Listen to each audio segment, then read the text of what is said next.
মতোই এবার মেয়ে প্রিয়মের 1 মাসের জন্মদিন পালন করলেন পরিমণি। আর এদিন মেয়েকে প্রকাশ্যে আনলেন পরিমণি, এক গুচ্ছ ছবি শেয়ার করে নিলেন ভক্তদের সঙ্গে।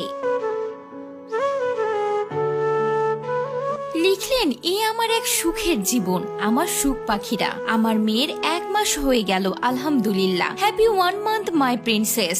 ছবিতে দেখা যায় একমাত্র সন্তান রাজ্য মাকে কেক খাইয়ে দিচ্ছে, বোনের জন্মদিন সেলিব্রেশন করছে রাজ্য। দেখতে দেখতে রাজ্যও বড় হচ্ছে আর পরিমণির কন্যা সন্তানও বড় হচ্ছে, তার ইতিমধ্যে 1 মাস হয়ে গেছে।